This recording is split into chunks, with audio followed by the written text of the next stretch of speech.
Hello, hello, hello, hello, hello, hello, hello, hello. Right, first and foremost, usual question. Can you see and hear me? He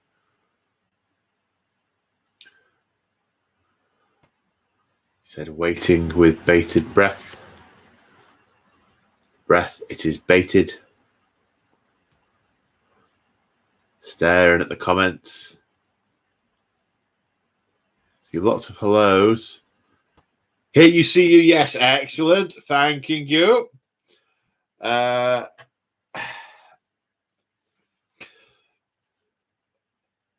So, wow. So, not joined by Crimson tonight. She is crazy, crazy, crazy busy with work. She's going to try and get on and into the chat later, but I know she had an 8 o'clock meeting, so that could go on for a very long time.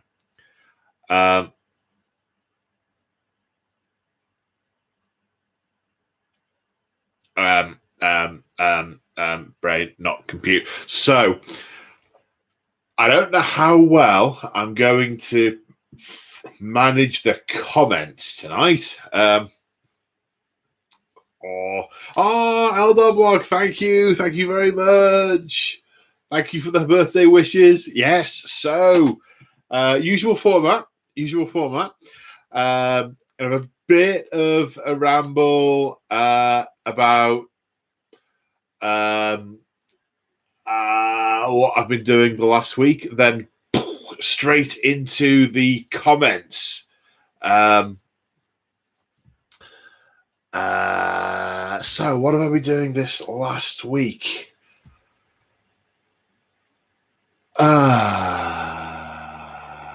It's all blending into one at the moment. It's the final week of my long holiday. Oh, I don't want it to end. It's been so great. I've done hobbying and channel stuff and everything, and I'm going to have to go back to work. Gee, Ollie. So I think last week I'd just done a load of spray undercoating, which means that what did I do like Tuesday, Wednesday last week? Thursday. I remember now. Thursday, I recorded a battle report with Rob Not Steve of Deployment Zone fame. That should be going up in a week or so. And no real clue what I did on Wednesday. But Friday, Saturday, Sunday, Monday, I concentrated on Necrons. So I have filmed another Necron hobby vlog, which will go up in the members lounge at some point in the coming weeks when we get to the end of the current run of the War of the 10 Legions. So I've painted a whole bunch of Necron warriors and scarabs and stuff, which is cool. I've also been assembling stuff for Aeronautica Imperialis. Woohoo! I've got another session booked in with the Claw where we're going to film at least one report from this book, which I spent ages scouring eBay for, Ryan's World, which is the Orc campaign book. So we're going to play through this. It was not easy to come by. I had to fight tooth and nail for it, let me tell you. So I've been building new planes and getting ready for that game. And oh, wow. So the chat has gone crazy. So big thanks. Okay, thank you, Kevin, for the here's some birthday sweets. Thanks for keeping me going this last year. You are very, very welcome, sir. And Mighty Moog. It needs a sock puppet fund contribution. What are we going to do with them, Mr. Sock Puppet? We couldn't possibly do that. Who'd clean up the mess? Sorry. So no sock puppet.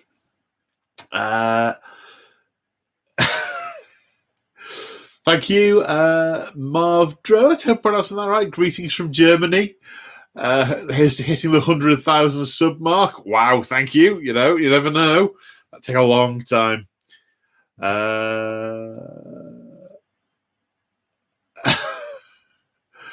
Oh wow, there's just so much. I could spend ages just talking about things, but I will certainly being attacked by a fur monster because there's no crimson here.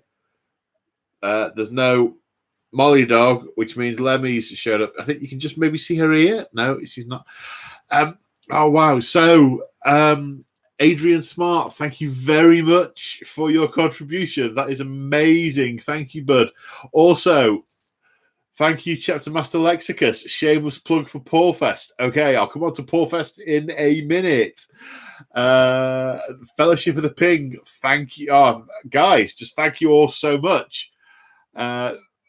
Thank you, Fellowship. That is amazing. And Immortan Joe, superb amount there, £6.66. Looking forward to the next year with you all. Oh, guys, this is overwhelming. Thank you so much. I'm sorry I'm not keeping up with everything everyone's saying. For everyone who said hello, thank you, and hello back. And yeah, wow. Sorry, I'm just totally overwhelmed with all of that.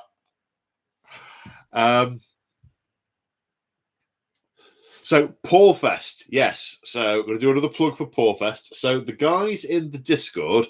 So for those of you who don't know, the channel memberships have.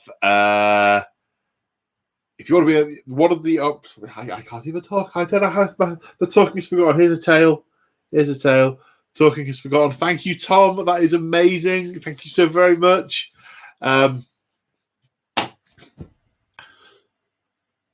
So one of the things that, one of the options that you good folk have is to become channel members. There's 2 levels of channel membership.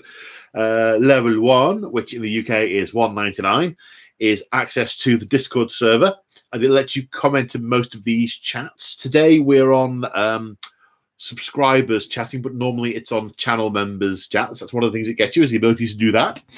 And it gets you access to the awesome Discord, which is getting on for a couple hundred members now, which is superb. Yeah,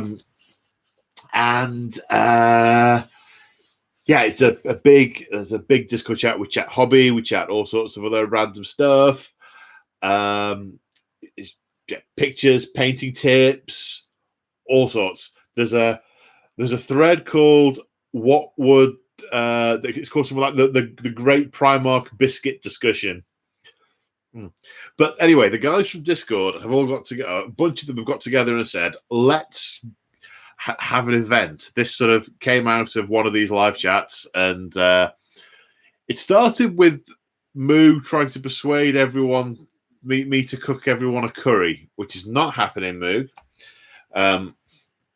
But that sort of jokey conversation evolved into a bunch of the guys organising an event on the 23rd of October that they are called, nothing to do with me, that they are calling Porfest, which is getting together to roll some narrative dice in a narrative way with like-minded narrative people in the merry old town of Belper.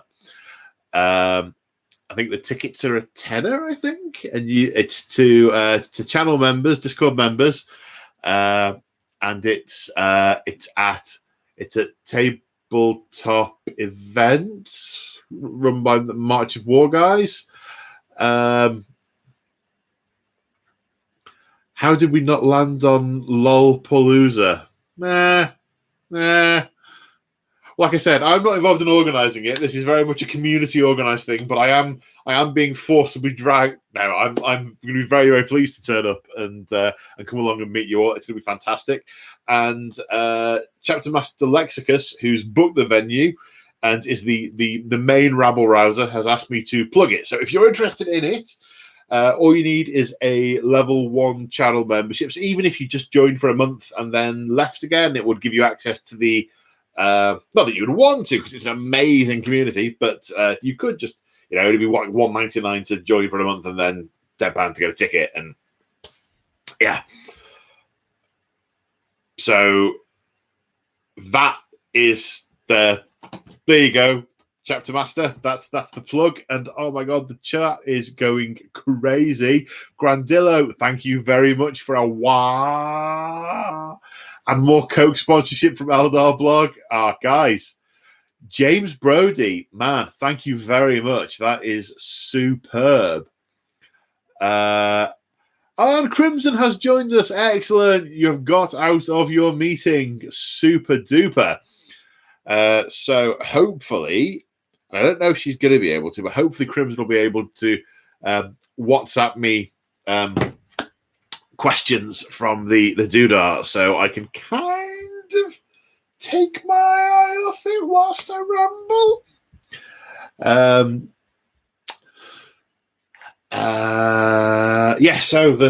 I wrote a list. So yeah, that's one of the ways you can support me. If you want to support me, is by being a Discord member.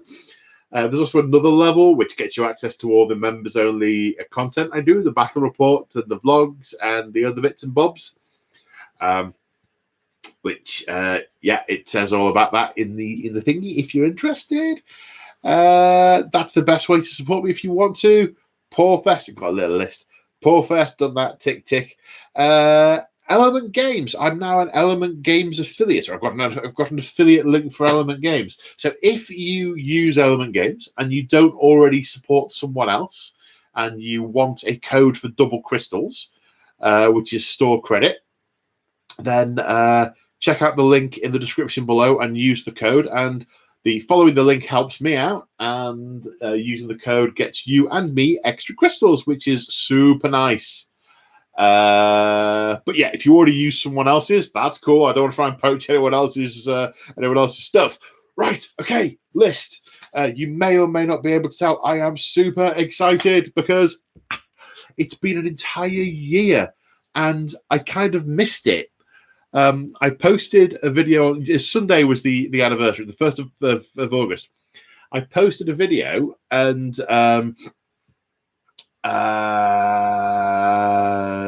who was it? It was Cadfile in Discord and said, happy channel birthday. And I was about to type back and say, no. That's the date that I registered the channel. When I started first posting things came way later in August. Oh, has it been an actual year? Flicks back. First battle report. Yes, posted 1st of August. It's been an actual year since I started doing this. So I thought, right, we will definitely have to have a ramble about this. The plan for this week. Moog, I'm getting abuse here because you're trying to steal Crimson's job. It's just no. That's Crimson's job. Thank you. Many good intentions. Crimson's job. Yeah. It's all jokey. Mostly. So, right, I'm going to try and ignore the phone for a minute because then I won't get on with the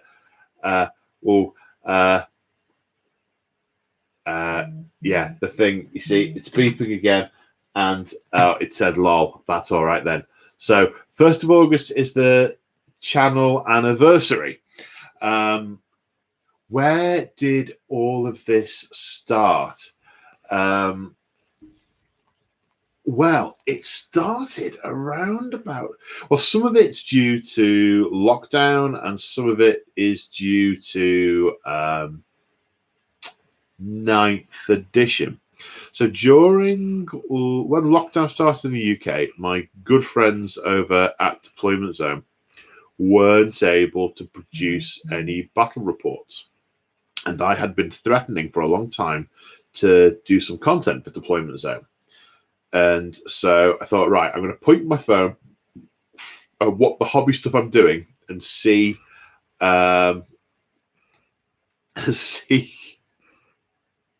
Oh, ping, thank you, man. Gargantuan Squig Off Fund. Gargantuan Squig Off. That's a big squig off. My friend the Claw's got a Gargantuan Squig Off. I wonder if he'll ever finish it.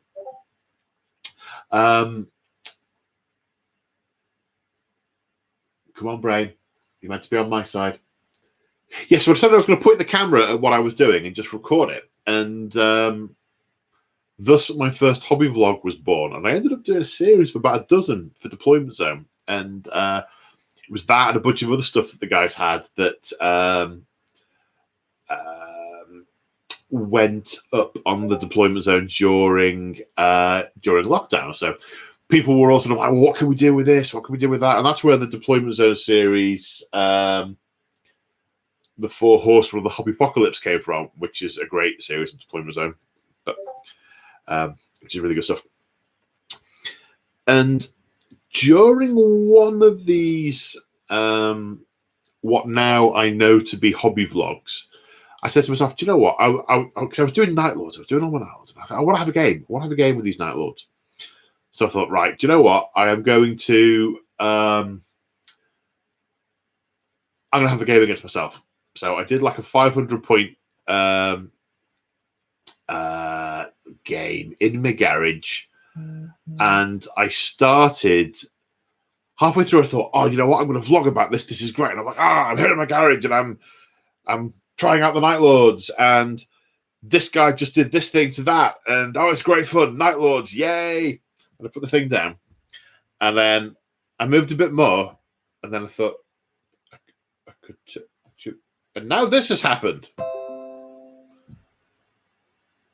Did a little bit more. Now this happened. And then it went from there. And the second half of that game turned into a kind of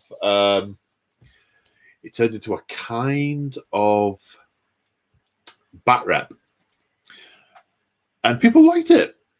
And I thought, okay. And I had a chat with Winters and said, well, shall I try doing a full bat rep in this style? And I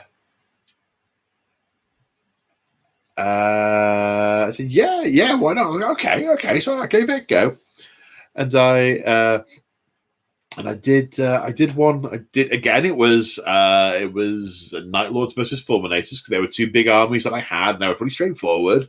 And I did one for Deployment Zone, and that was pretty popular as well. And it was around about that time that 9th edition came out, and I heard all the previews of 9th edition, and I wasn't terribly happy with it. I mean, it's ostensibly just an evolution of 8th. There were bits of it I really liked. I like all of the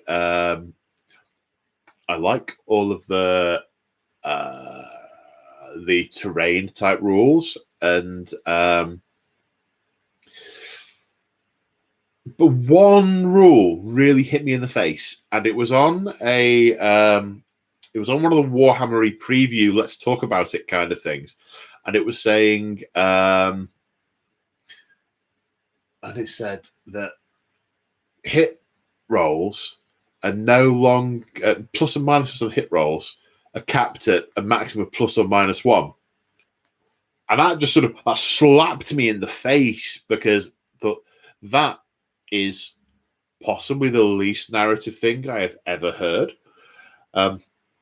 So it's more difficult to shoot someone if you can't see it. If you can't see it, okay, and if you can't see it properly, and if you're carrying a cumbersome heavy weapon that's really difficult to aim if you're moving, it's more difficult to shoot at them. Okay, and it's actually a flying aircrafty thing, which is really difficult to hit. And I'm like, right, okay, that's harder to hit as well. Great. And it's on the other side of this like really dense terrain where you could easily just ping off a strut or something, and you might not hit it. Like, right, okay, that makes it less difficult. But they are all.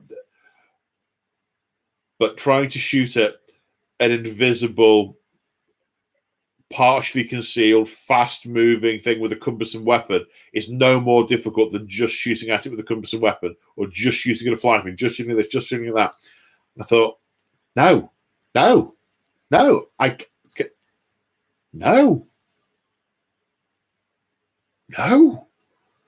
And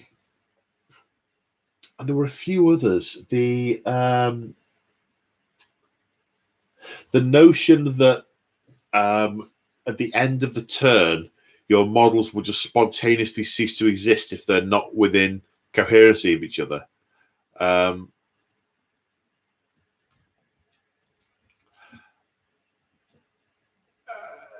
No. It's okay. I can work around that. But then the scaling on casting smite and the fact that you can't use a stratagem more than once if you're playing a narrative game. And there had been bits about 8 that I didn't like, but the one thing that really slapped me in the face was the maximum on the plus or minus. And I had a long conversation with Winters. I said, I don't think I can play this, and I don't know what to do. I said, I'm thinking that I either have to stop playing, stop appearing on Deployment Zone, because where I did most of my stuff was on Deployment Zone and on Winters' channel. And I thought, if I can't play this, then I can't appear on Deployment Zone. So the only way I'm realistically going to get to do any of this is if I do my own thing on YouTube and use house rules. That was the conclusion I came to. And Winters, great guy, was massively supportive and gave me loads of feedback all throughout this last year. Winters and Liam have given me a huge amount of help with questions and how things work and shout outs. And I'm using a webcam now and microphone on a laptop, and all of these, Liam basically said, what do you need? What's your budget? And they went away and came back to me and said, get this, this, and this. And they just connect together. And they do. And it all works. It's like the other week, I was like, guys, you know those big white things that you hang up that make the room light? What are they called? Softboxes, mate. Brilliant. Right, search for softboxes. I've now got better lighting. You know, those guys are absolutely awesome. Another shout out before it just puts off the screen. Luke Vickery, thank you very much, man. Happy birthday to everyone's favorite 40k YouTube man crush. Thank you.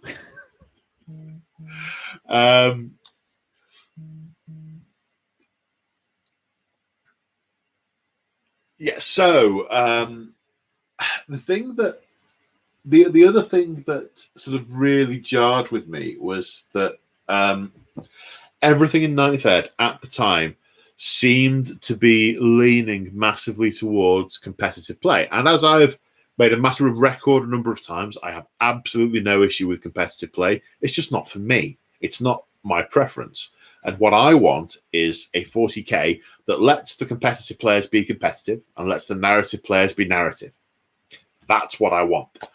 And I decided that too much of this was all part of a contributing factor, that too much of the YouTube voice and the social media voice was all around the competitive side. So I thought, no.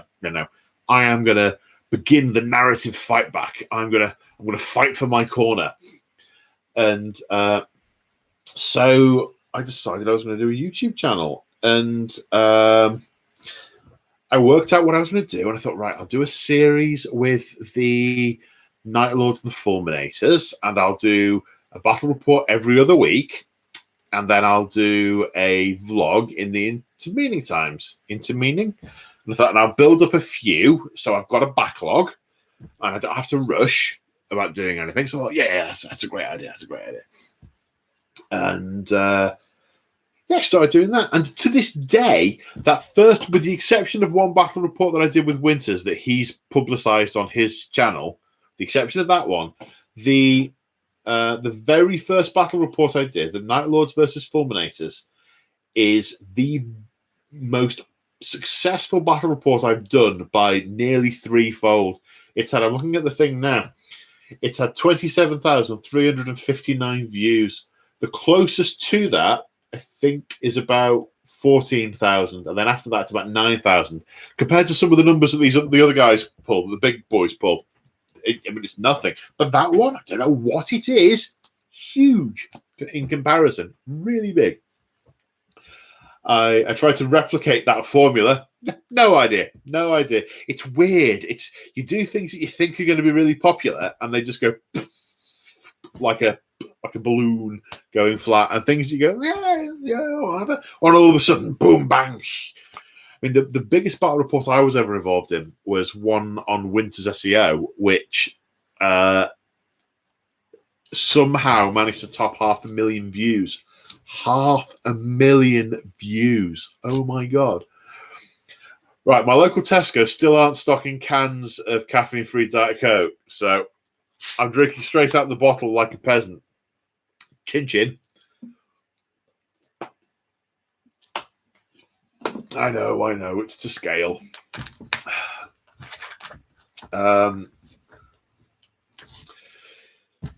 So I started that way.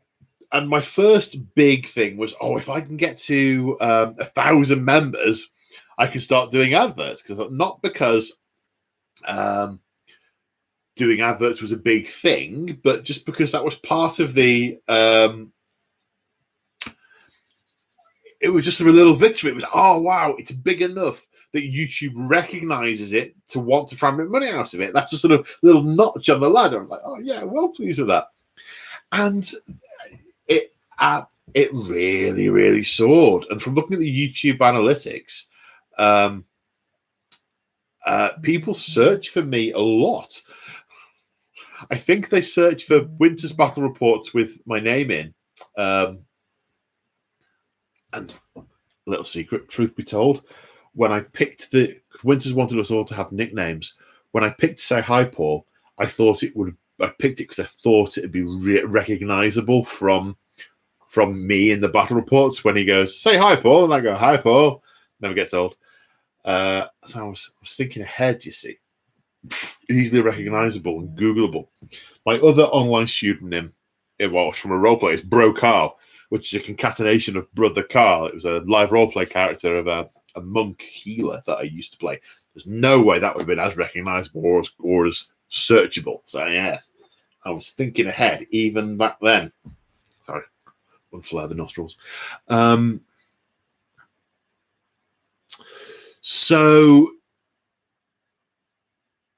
Why did I hit the end of that tangent like a brick wall. I need to row back to a main thoroughfare.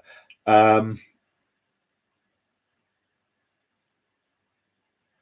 I started doing the individual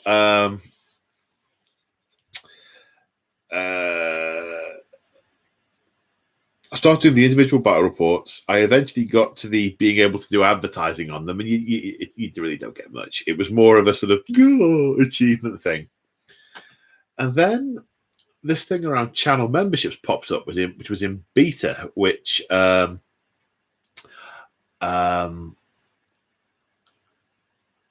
because YouTube did something a while ago. It was just before Winters did Deployment Zone. I can't remember what it was called, but it was basically like the prototype of channel memberships now. It was like private channel or something. What was it called? But they killed it off. And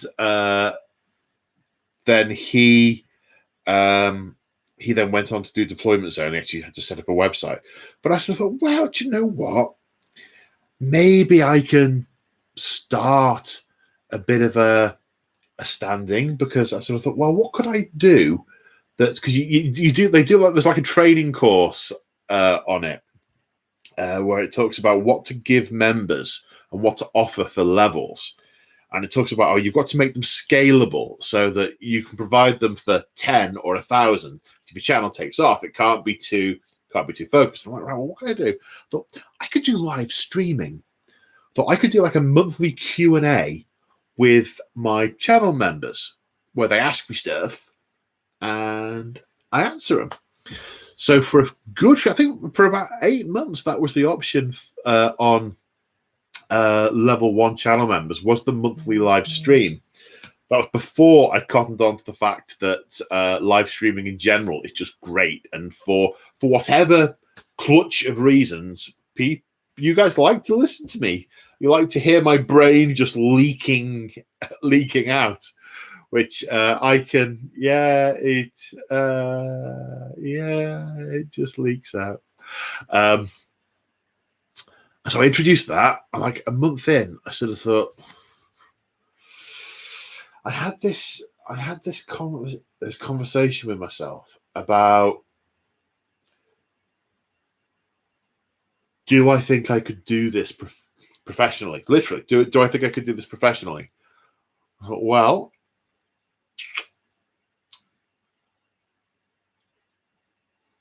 I'd hate to have not tried it if I could, if that makes sense.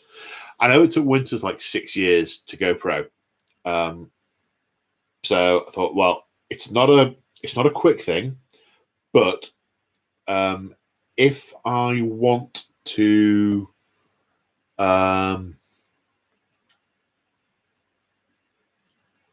find out if it's possible, I've got to give it a try. So I ended up thinking, right, well, I know the deployment zone model was a battle report a week every week, and I heard that other channels had a similar model. I think someone told me that Tabletop Tactics did the same, one a week every week. I don't know what it does now or if that was even true at the time, but one a week every week. So I thought, right, well, could I do that? Well, I have this plan. I'll try and get ahead of I'll try and build up a buffer, so I've always got 6 or 7 in the bank. So if I have a rough weekend and I can't do any filming, then that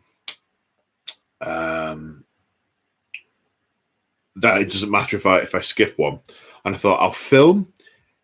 This was the plan. I'll film a battle report every Friday night, and then one every other Saturday. So that I would do one for public YouTube every Saturday, and then one for members every Sunday. I still don't know if Sunday's a good day. It's just a day I randomly picked. That's when I release them. And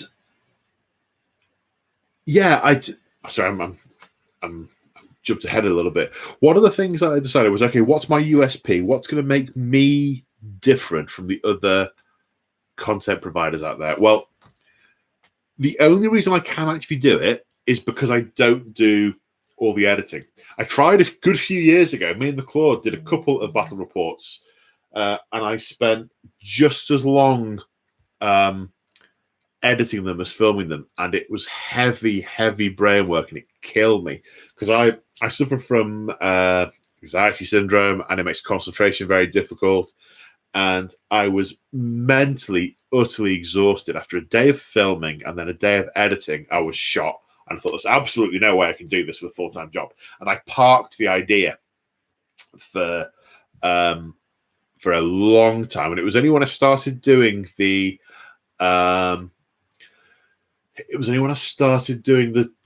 vlogs for Deployment Zone that I sort of thought, blow it. I'm not going to edit these. I'm just going to stitch them together. In fact, I think that one of the first vlogs, I accidentally put one of the clips in upside down or sideways on because the camera had flipped. And one of the conclusions I came to was I can do this if I keep my editing style very light. As soon as I try and be perfect, or as soon as I try and have some quality threshold, I'm going to constantly be thinking about it and constantly trying to do, what about this and what about that and what about that? And is this bit good enough? Is that bit good enough? So I thought, no, I can't do that. So don't second guess yourself. People seem to like the sort of raw nature of it. So I decided to lean into that and actually rather than, and just make it like, and I think Kev's just said in the reports, like hanging out with his mates. That's the vibe that I try and go for because that's when you don't put much effort into editing and you try and be more relaxed. And then I sort of started to work out that my style is actually giving someone the experience of watching a real game, not edited highlights. Sort of the difference between I don't know, match of the day and watching a game live. I've never seen a game live in my life. You know what it's like when you see edited highlights of something. It's very, very different to actually watching it unfold and as it happens. And often, if you're watching something unfold, like if you're going to watch the cricket or the Formula One, they're big events. They take a long time. There's atmosphere. There's a more relaxed, slower-paced nature to it. You don't have to be as focused on it. So that's what my style ended up being. It's like, okay, you're joining me in my garage. Let's chill out together and throw some dice.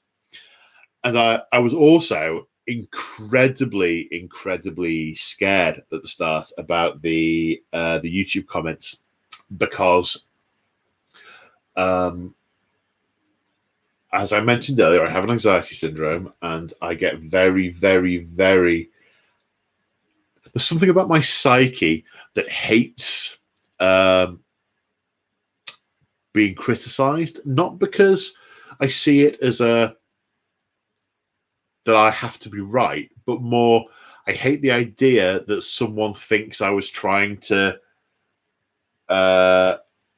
do something wrong. I don't know if that makes any sense whatsoever, but I decided the best way to avoid the YouTube comments would be just to get rid. And then I couldn't work out how to do it. So I had to leave them on. I thought, I'm just not going to look. I'm going to ignore them. I'm going to pretend they're not there. But actually, it was all fantastic. I mean, you guys are just awesome. There was almost no criticism of any kind. No, there was feedback. There was, what do you think about this, mate? And a lot of people said, dude, you need to try and stabilize that camera. I'm like, right, yeah, okay, I need to do that as much as possible. And I tried a lot of different things to try and make that happen.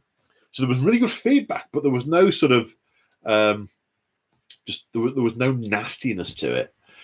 And then later on, when my things started to get a bit bigger, and some of it started coming in, I discovered that you can just delete the comments.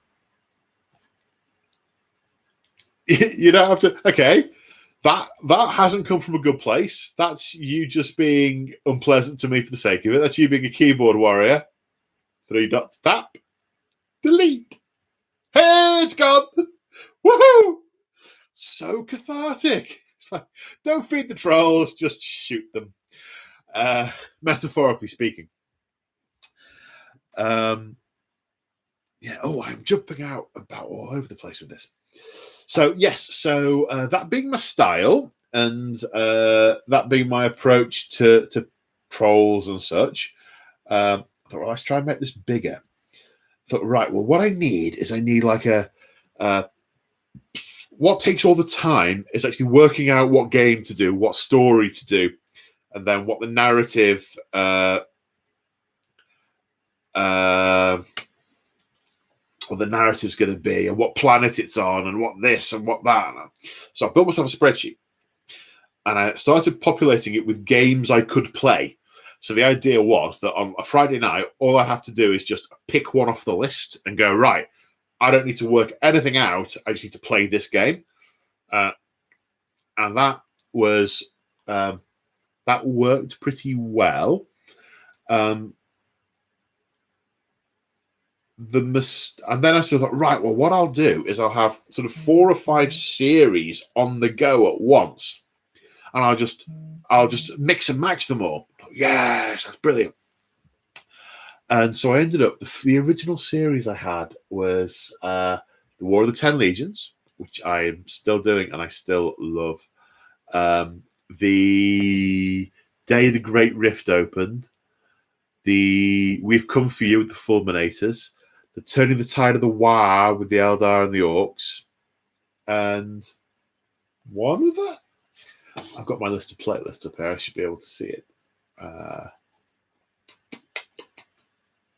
Day the Great Rift and the Soul of Nexus 2, which is Word Bearers versus Sisters of Battle. So I started doing this and having the sort of picking from each one each week.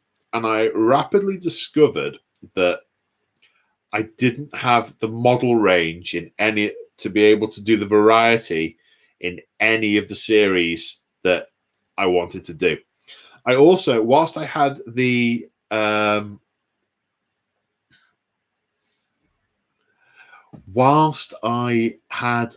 a decent amount of scenery, because the other thing is that I knew is I thought, right, I need scenery and I need good scenery. So I invested in a bunch of the pre-painted stuff from the likes of GameMat.eu and Urban Mats and so on. I got some mats and really good stuff. But then I discovered, actually, the breadth of the stories I can tell with this type of scenery is very limited. I can't do spaceships. I can't do Eldar ruins. I can't do orc things. I can't do industrial zones. So much stuff I can't do. So for quite a while, I was chasing my tail with trying to get scenery ready and trying to get, right, what am I going to film next week? Oh, shoot, I need to do 3 units for that game. Because I'd work out what I needed to do. I'm like, right, I've got to get painting. And the amount of time it takes to do all the filming, it takes a lot of time away from painting and other things. If it hadn't have been lockdown, well, it would have evolved very differently if it hadn't been lockdown. But I thought, right, okay, so this isn't working terribly well because I'm chasing my tail and I'm not doing any of my long-term projects because I had lots of long-term projects I wanted to do, not least the Necrons and all sorts.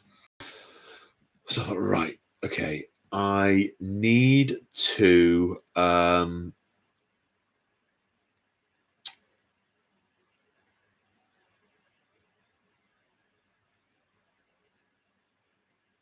don't worry, your screen hasn't frozen, it's just my brain that's frozen.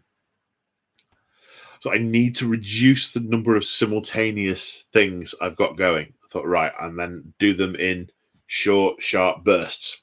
I thought what I'm going to do is I'll film a thing and I'll do like 3 or 4 episodes and then I'll do it all at once. That way the stats are all fresh in my mind. I'm not switching around a lot.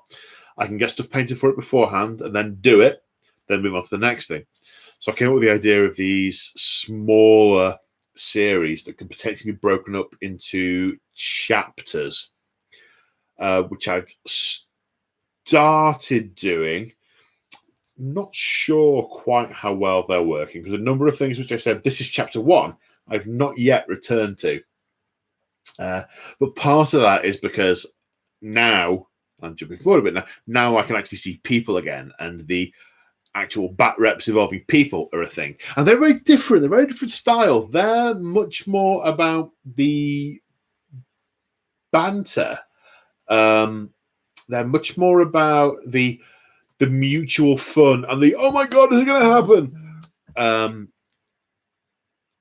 So they feel very different. When I'm solo hammering, I'm like, and this has happened, and this has happened. And so therefore the bolt of fusillade from here has been withered by the warp energy pulsing out of the such and such.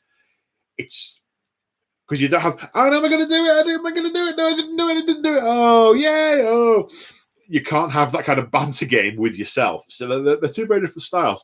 So I enjoy them both. So I'm trying to mix them both in. So what I'm doing is still evolving. I am well aware that there's loads and loads and loads of buzzing going on here in the phone. So yes, lots and lots and lots. It just occurred to me that if I was Crimson was trying to send me a message that says, no, read this urgently. I can't because I'm not looking at the, anyway, so there's lots of stuff going on the phone. Yeah. So yes, let's talk about the different series. I've got my playlists down here to my side, and I'll talk a little bit about each one. I think a little bit about each one. Yeah, a little bit about each one. So the War of the 10 Legions. This is I've got to say, this is a favorite of mine. When I had painted up some World Eaters, which was another lockdown project, I put a picture on Insta and I said something like, oh, I don't know who to have the first fight against. And someone commented, "Oh, it's going to be Emperor's Children, naturally." And I thought, yeah. So I did a World Eaters versus Emperor's Children game, and I sort of thought, "Oh yeah, this is cool. This is about the infighting," and so. And I can't remember the exact train of thought, but I ended up thinking I could do every legion. I could do a series out of this, and I thought I could do every legion fighting every other legion. How many games would that be? So the War of the 10 Legions is about it's about all the infighting, all the backbiting, the betrayals, the recriminations, the struggle for survival, the struggle for resources, material, even basic water in the Eye of Terror is hard to come by. And the plan with that is over time to play a game of every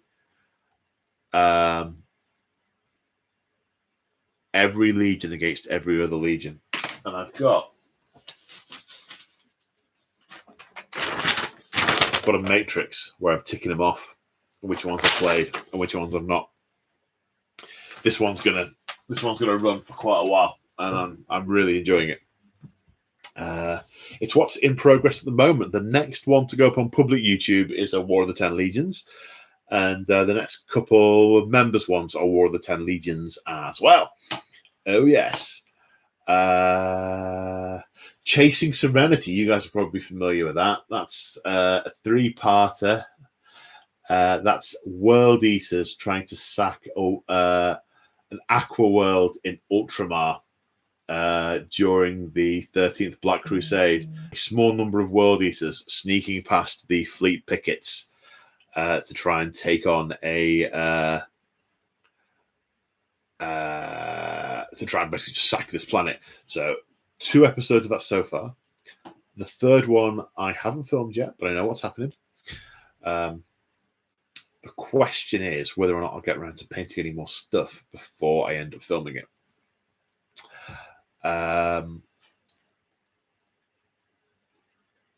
Medusan Hive was a really interesting one. So with hindsight, I could have chosen the name a little bit better. So the Medusan Hive is actually a relic. It's a nanite hive from the Iron Hands, which was being fought over by the Adeptus Mechanicus and the Iron Warriors. That's a series I filmed with Sultan from Deployment Zone. He came up for the weekend, and we did 3 episodes of that in the search for this relic. That was really good fun. That was some of the first real world hammer I've done for a long time.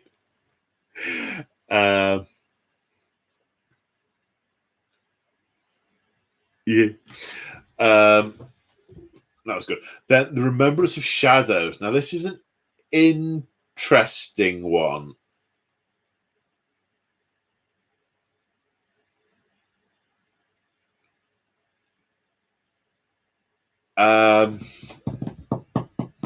Because there's some twists with this one, which I'm not going to tell you about because they're coming. This is the first chapter of the Remembrance of Shadows. This is an ongoing conflict between the Night Lords and the Ulthway. I'm kind of spinning a little bit off the back of the narrative in the Night Lord series, the ADB books, which are amazing. Because a lot of the narrative in that is about the Eldar trying to influence the future with the Night Lords. So I've sort of borrowed a little bit from that. And this is an ongoing campaign between these 2 factions. This first chapter is about the Night Lord's sudden appearance and their assault on this Eldar vessel, and weird things start to happen as it crashes into a nearby planet. That's good. That's a 3-part series. Real Space Raid. That was when the new Drukhari book came out. That's a series of 3 games against different Imperial adversaries with the new Drukhari, where the Drukhari were trying to taunt out the new Primaris Marines so they could have them and take them back to Cormoror as a bit of a status symbol. Yeah, good fun. Maiden World. So chapter 1 of Maiden World. There is definitely going to be much more Maiden World coming. I've got it sort of planned out in my head. It's just not happening just yet because of other things that are in the pipeline. But this is the fight for an Eldar Maiden World between the forces of the Emperor's Children that want to uncover the secrets of the Webway, the Ynnari, who think this is in some way connected to the search for the Crone Swords, and the Iron Hands, who've been sent by Imperial High Command to secure the mineral-rich world for the Imperium. So that's a three-way. It's 3 games, one between each of the sisters. One with Ynnari and Emperor's Children, Ynnari and Iron Hands and Ynnari. And there are more chapters of that still to come. I really enjoyed doing that one. That's going to twist and turn like a twisty-turny thing. We have come for you. So that's the initial Night Lords versus Fulminators campaign. The fight for Archimedes 9, whether or not the Night Lords would successfully sack it, or whether the Fulminators would drive them off, would crush them in the Indomitus Crusade. With loads of games. I think there were about 8 games. A lot of the others had fewer. There were quite a few on that. Some of them, most of those were in public. A couple were in the members zone. That was another thing I decided to stop doing, was mixing ones that were occasionally ones in public and then ones in the members lounge. I thought, no. Do a series on one or the other. And maybe I do like the first episode on public and the rest in members. But instead, what I started doing was like promo videos with some like spoken narrative. They seem to be quite popular. People like those. I enjoy doing those as well. They just take a lot of time because you've got to actually write the story and then record it in a dramatic way.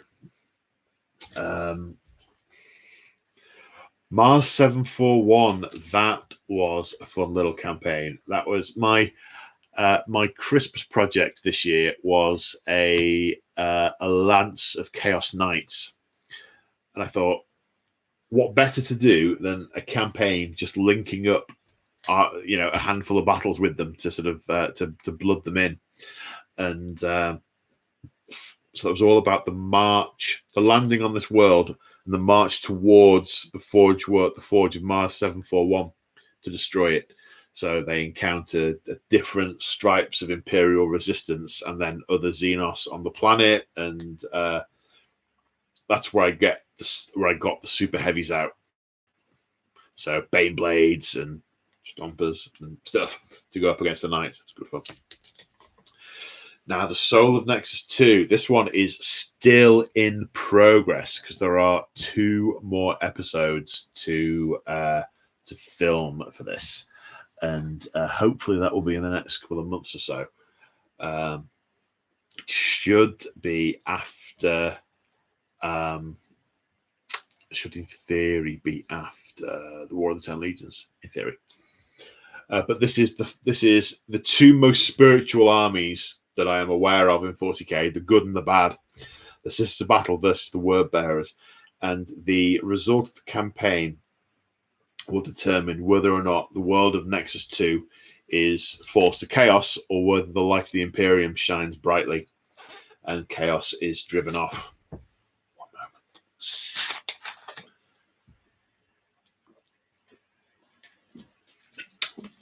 Still no sponsorship. That's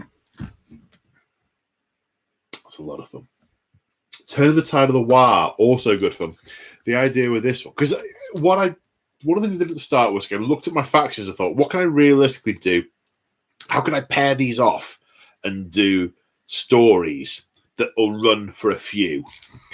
And one of the combinations I came up with was my Ulthwi Eldar and my Orcs. And I thought, well, what could they be doing? Well, maybe they can be manipulating what a war is going to do.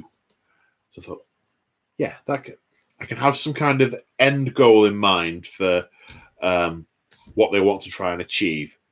and then a series of battles with the various different steps along the way, which I thought would be cool. That culminated in what effectively amounted to an all my orcs versus all my Eldar game at the end of it that took about 24 hours to film. It was just a 6-hour battle report, which was amazing fun. Really enjoyed that. But I have to say, one of my very, very favourites, and there were a limited number of ones I could actually do of these, and there will potentially be more. It's the day the Great Rift opened. So, and this notion of, we know that when the Rift opened, Imperium Nihilus was plunged into darkness, and Imperium Sanctus was still mostly okay. I thought, what about the people who were actually in the path of the Great Rift, who all of a sudden found themselves in warp space? What about all the individual stories? Because these aren't interconnected stories. These are individual little vignettes about what happened here and what happened there. And so there was one about an Imperial Guard platoon on this particular planet when it was plunged into the warp. There was one about a Drukhari raiding party that all of a sudden found itself in warp space. And the adversaries in all these were Chaos Demons, because I wanted a reason to use Chaos Demons other than that they have been summoned. I thought, I don't have enough of any one particular stripe to do a campaign, but I probably have enough if I mix and match. Right, why would I be mixing and matching? And that's where this idea came from. Well, that's how the sort of two things interlinked. There's an Orc one where the Orcs are traveling on a Hulk and all of a sudden demons. It's like, oh, scrap. The Gene Stealers and the Space Marine one was quite interesting. I kind of... Crimson wants me to read some questions. She's put it in big caps. Okay. Well, I was getting to that. I'm getting to that. All right, I'll read some questions now. Trying to think what else. I was nearly at the end of my ramble thread. Nearly at the end of my ramblage.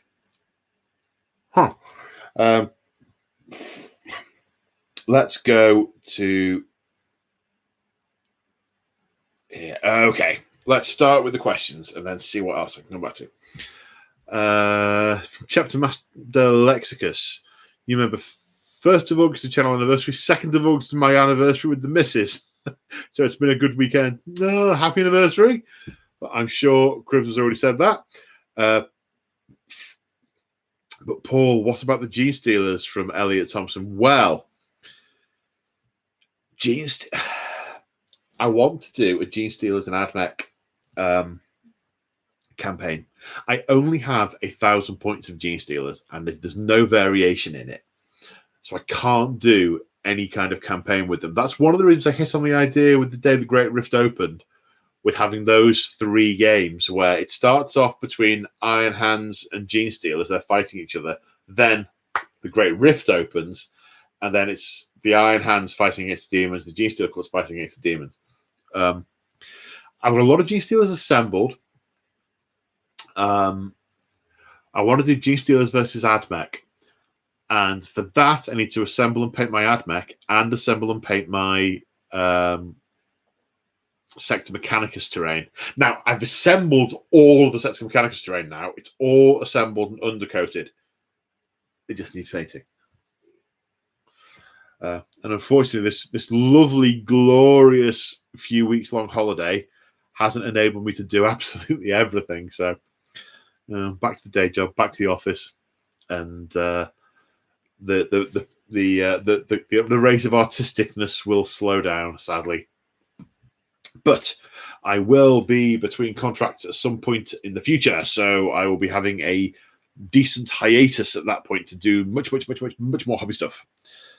So they are coming. they're probably a ways off, if I'm being realistic. Right, Teutonic Knight 92. You mentioned in the War of the Ten Legions, World Eaters versus Death Guard, that it was strange that Khan would have a sigil of corruption. Why is that? Okay, so that, if you go way, way back, I say way back, like second ed, probably first ed as well.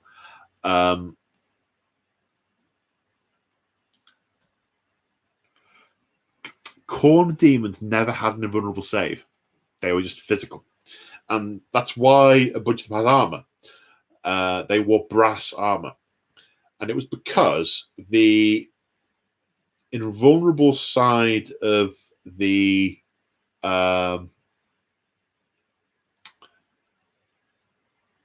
invulnerable side of the other demons, the Zeech, the Nurgle, the Slanesh, represented the element that was effectively magical. So they had invulnerable saves. The followers could cast psychic powers and so on.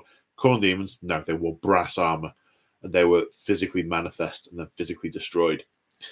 So I guess, to me, any invulnerable save from a magical source, which is what I consider the sigil of corruption to be, feels wrong. That's where that comes from. Rightly or wrongly, that's probably been retconned, but that's why. From Immortan Joe, Gerald the Land Raider, is he friends with Barry the Unpainted Orc? I don't know what either of those two things are.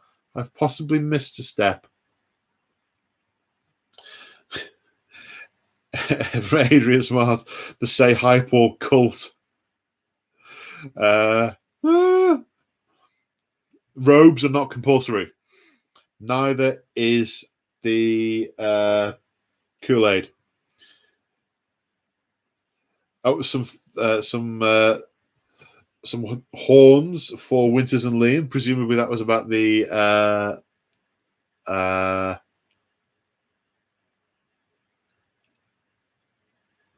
Stephen saying it's in the members lounge. Gerald is one of my Land Raiders. Right, got it. Understood. Is he friends with Barry the Unpainted Orc? I'm unfamiliar with Barry the Unpainted Orc. Yeah, so basically some thanks here to Winters and Liam for all the support they give. Those guys are legends. Immortan Joe, I think they could have found a reasonable middle ground saying you can stack minuses to hit but always hit on a 6 because of the issue was that things were impossible to hit. Yeah, maybe. They could have said that this only applies to match play.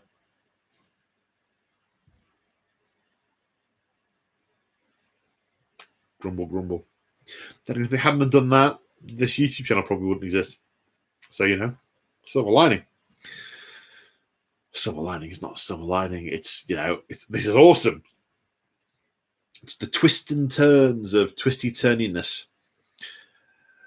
That battle report's down to your infectious enthusiasm. That's presumably from Moog talking about the Night Lord's battle report. Well, is it though?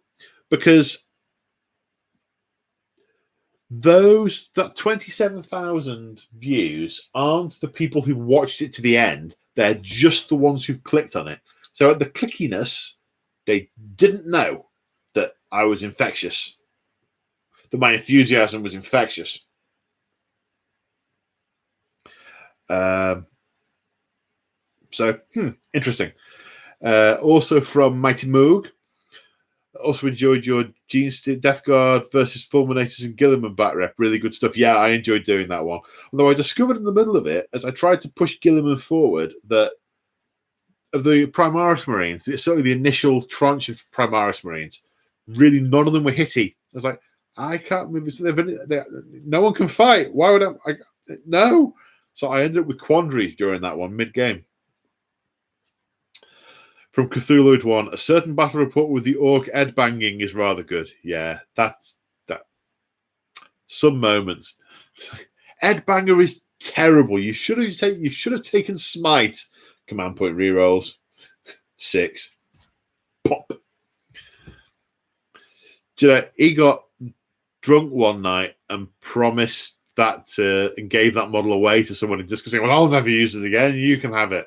And he ended up posting it out to the guy. Give us a hearty wah from Gilliman's Unnumbered Sons. I'll break the microphone. I'll give you a sort of moderate wah. A hearty wah will break the glass. From Kevin, happy member since you announced it. Presumably with the channel memberships. Good. I'm glad you enjoy it, man. Always feel I'm hanging out with my old mates when I have Paul on in the background. It makes me feel human again. I'm glad you enjoy it, mate. I'm really glad. Immortan Joe, as backhanded as it sounds, we're not here for polish.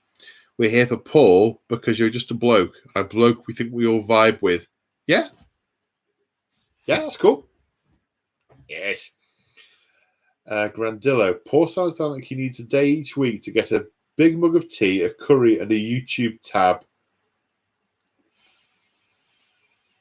filled with comments to delete. Clash of Dice, the day the Great Rift Open was so original. Loved it. Yeah, I loved it too. I really enjoyed that series. As I bring new armies in that I haven't done that for, I will add to it.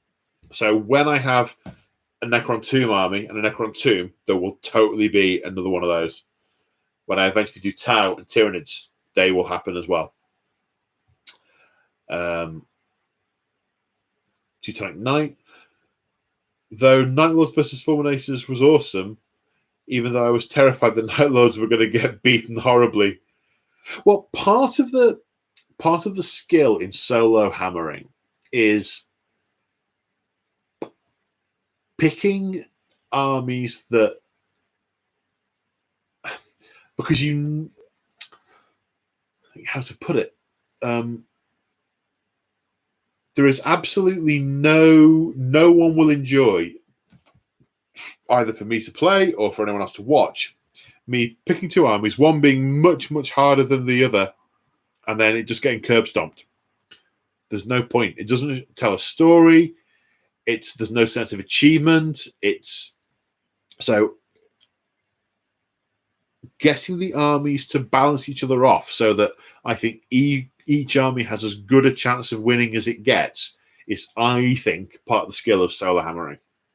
Oh, wow. Big thing in the chat from Tom Holden 1.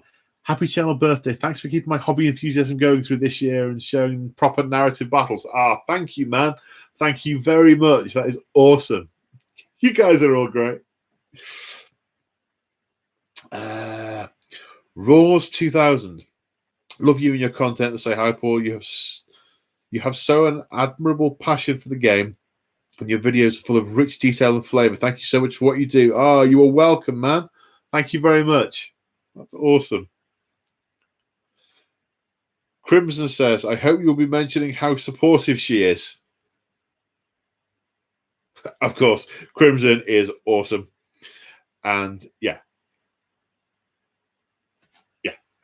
it keeps me going. Absolutely keeps me going.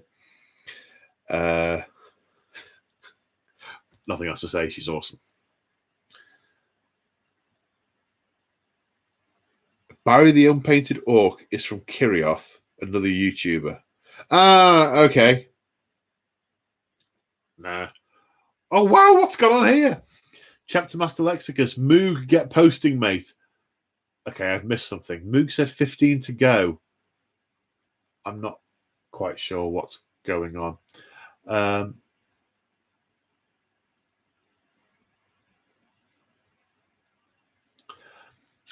Then Immortan Joe, and another super chat, man. Thank you. Would you consider a day the Great Rift Open battle where demons interrupt two forces already engaged in combat, just demons appear everywhere? Well, that was kind of the idea with the G-Stealers versus the Iron Hands game. Because initially I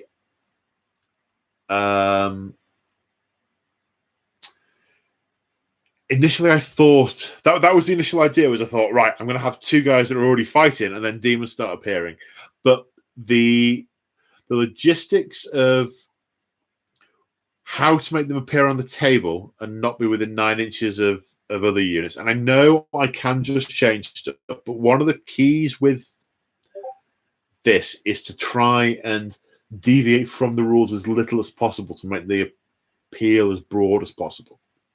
I also couldn't work out how it would affect the victory conditions for each side. They don't have to have victory conditions, but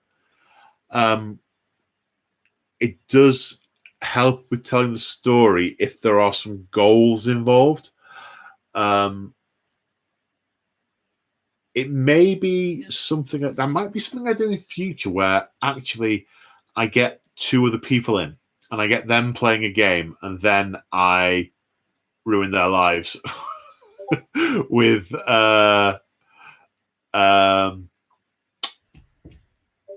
dropping demons on and film all of that. I'm not sure.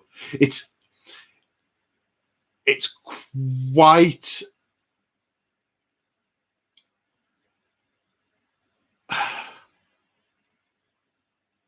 it's not something I've worked out quite how to do.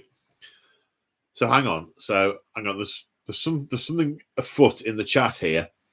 Moog was going to post something Discord inspired if super chats reach £25 by the end of the stream. Moog, it's time. I've put a picture of my thing up. I'm not sure I like the sound of that, but I am so damnably intrigued. Moog? Where is this? Oh. Wow, okay. Yeah, that's you've been threatening to do that for quite a while.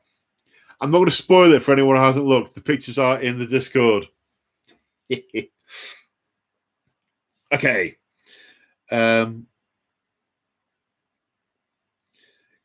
Grease Nipple, great name. Asks, do you like Chaos Blood Slaughterers? Are they good? I have no idea if they're any good or not. I like that they are bizarre, messed up demon engines that just sort of scuttle forward and take things apart. I think they're pretty cool from that point of view. They're one of the older Forge World ones. Elliot Thompson, I'm wanting to do a Nurgle Demon Prince, but don't want to paint resin or metal. Does the plastic one look Nurgly? No, I don't think it is, to be quite honest.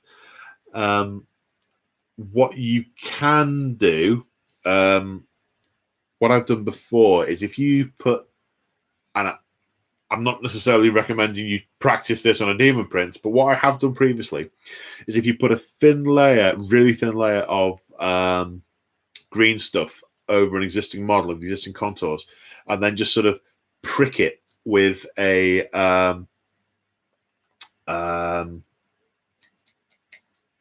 pin or a cocktail stick to just sort of it looks like the skin is like a bubo that's burst, and then you can sort of paint seep coming out of it.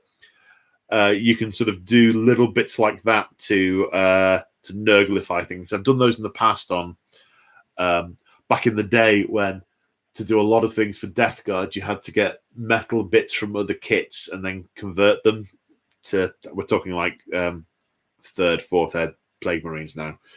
But that worked reasonably well.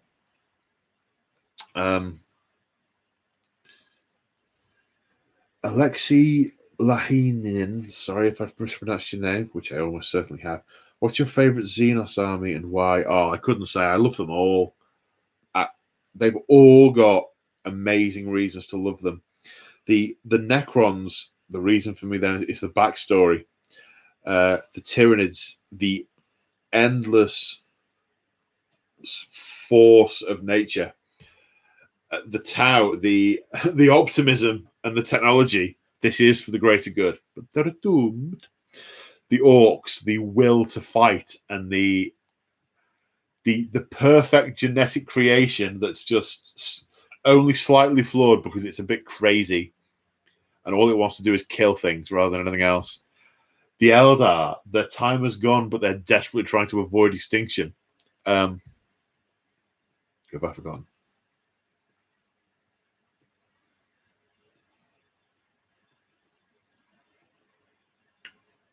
Probably forgotten someone. Yeah, I love them all. Dylan Haywood, thank you for the amazing work you do to promote the hobby. Love and blessings to you and yours. Thanks, man. Grandillo, Moog was going to post something in the Discord inspired by Super Chats. Ah, right. Okay, so I am caught up. Right then.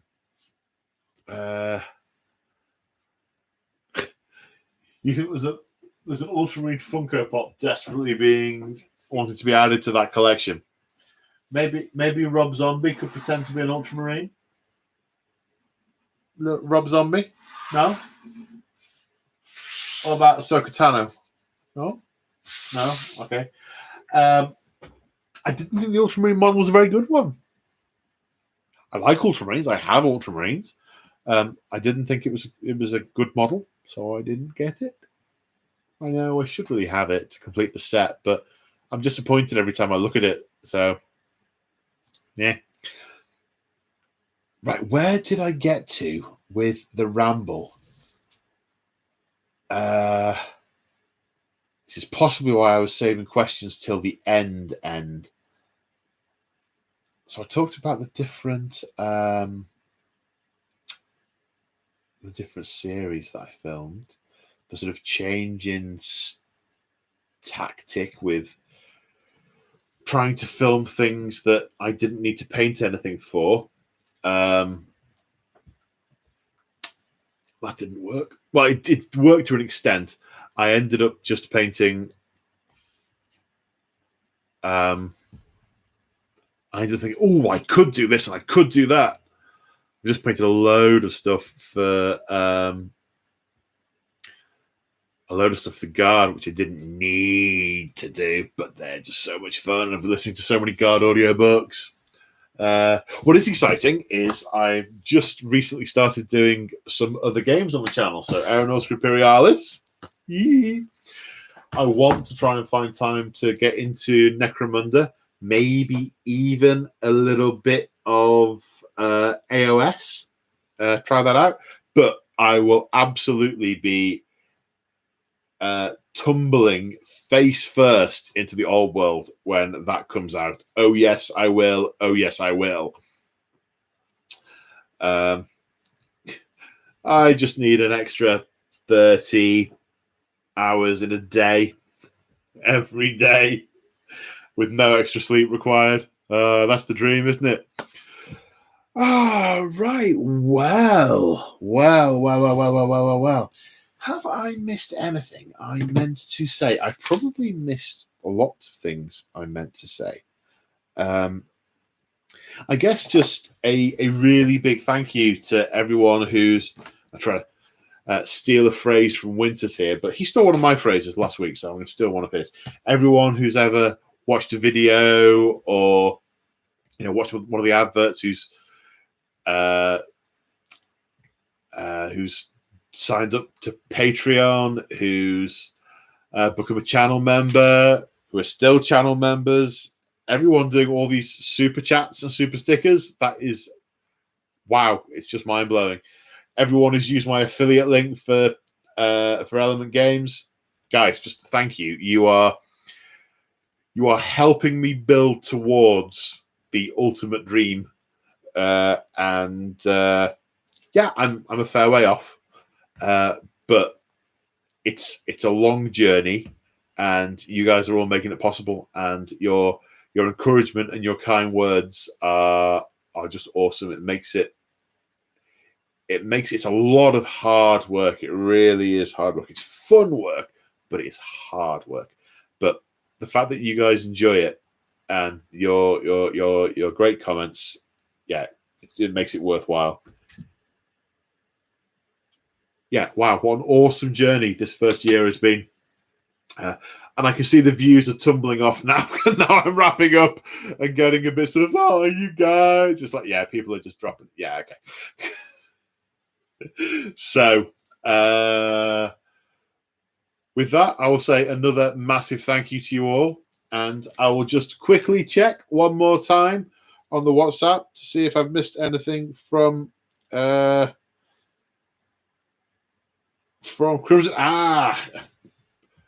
Perfect time as always. Well, first of all, massive thank you to Crimson for herding cats in the background and popping like 50 messages onto my WhatsApp so that I can I can ramble. And then big thank yous to it's such a long list. Eldar Blog, Kevin Nicholson, Moog, Fellowship of Ping, James, Grandillo, Tom Hughes, Joe, Chapter Master Lexicus, Adrian Smart, and Luke. Thank you so very much, guys. And take care. Stay safe, and I will see you all in the next one. Bye for now.